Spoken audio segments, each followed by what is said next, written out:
Okay, so let's move directly to find the second derivative. So over here, let's choose this. Okay, so the second derivative from this, so x squared minus 4 over x squared.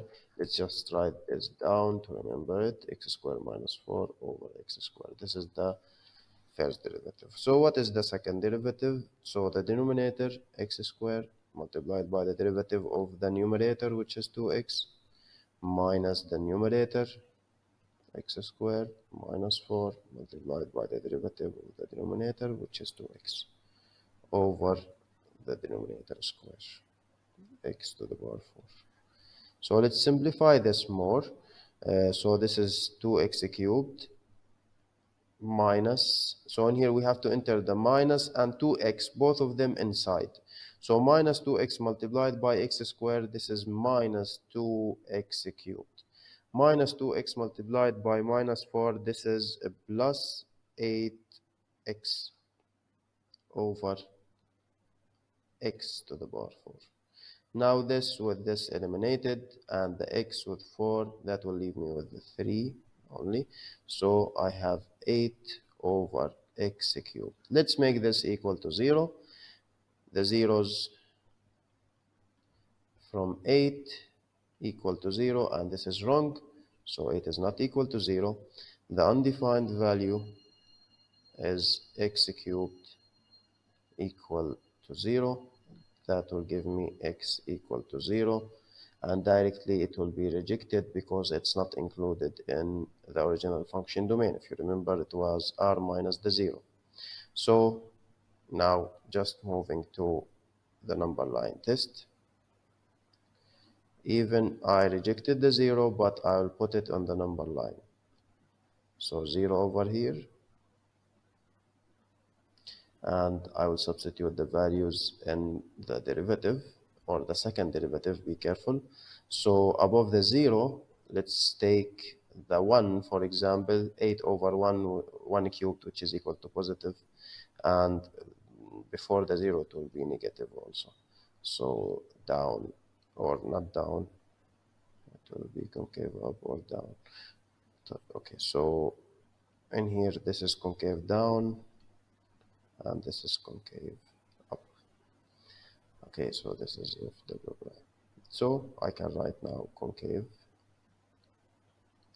up from 0 to infinity, and concave down from minus infinity to 0.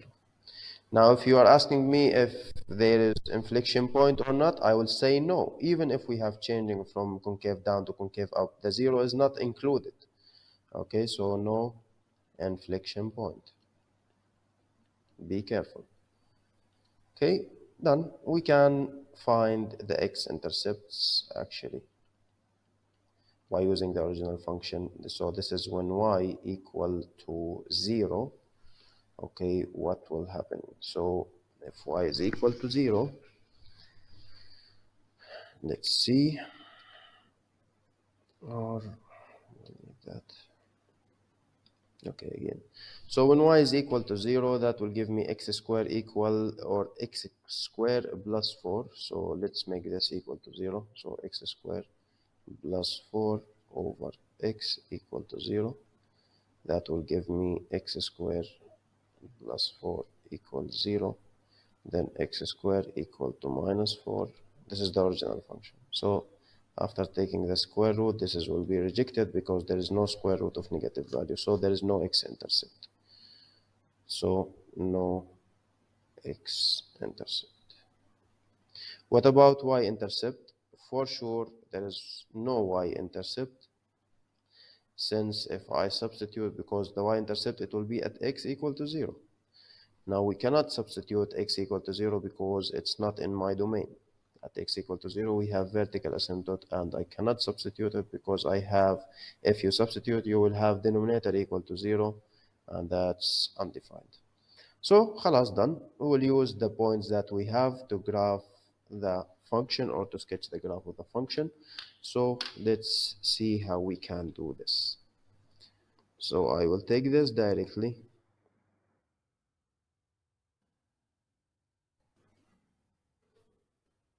Let's put it over here.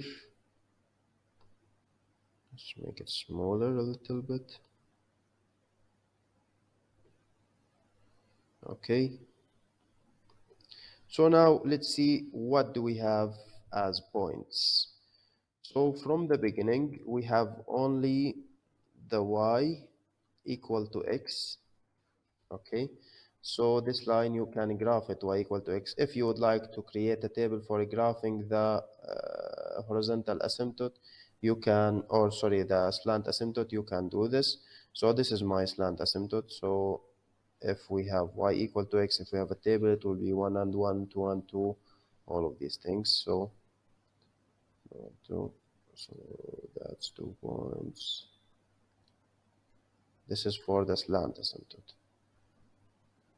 Okay, that's it. This is my slant asymptote. Okay, what about the vertical asymptote, which is at x equal to 0? Okay, that's it. So let's graph it using black color. So this is my vertical asymptote. Okay. Now, before starting graphing, I need to find the mixed number line. If you remember, we talked about that.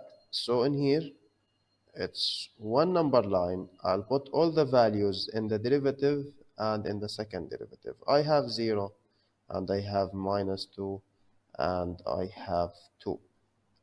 Okay, now for these. First of all, I will take the signs from the first derivative test. Before, so positive, negative, negative, positive. So it will be positive, negative, negative, positive. Now, from the second derivative test, before the 0, we have concave down. So this is concave down, this is concave down. After the 0, we have concave up. This is concave up, and this is concave up. Now be careful. In here, we have concave down and increasing. So I will take this part.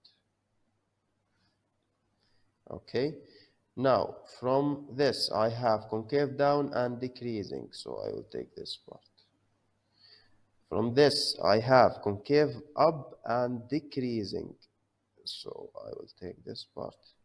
From this, I have concave up and increasing. So I will take this part. So now let's try to graph it. So over here,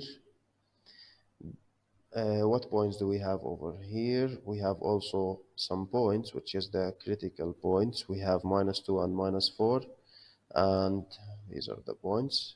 -2 and -4, we have 2 and 4. So -2 and -4, that's it. 2 and 4, 2 and 4. Okay, so before -2, I have this graph. Okay, so where is the -2? Before that, I have this graph. Okay, so that's the -2. So let's see how we can graph it. Okay.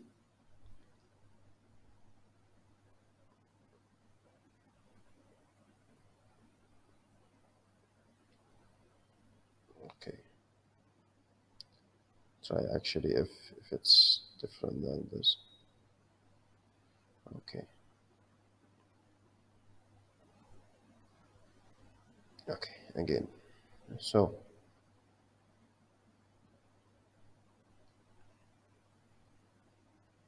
okay, then before the 0, we have this shape, which is downward. Okay, now after the 0, we have this, which is this part. So I will take it.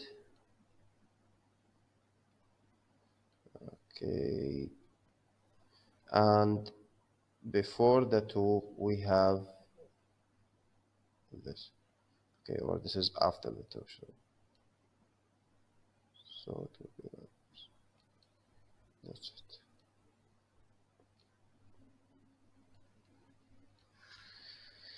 That's it. This is my graph. So we can directly go ahead and just check for this graph if it's correct or not. So I will go directly this most. Okay, this most nothing. Yes. Okay, I'll write the original function and see what is the graph of the function. So for the original function, it was what?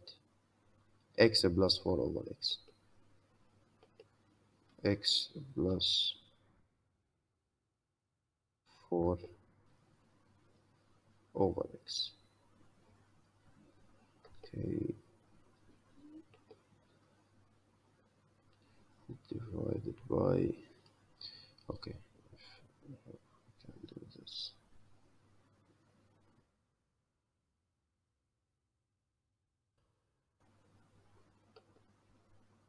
Okay, divided by x. That's it. This is my graph.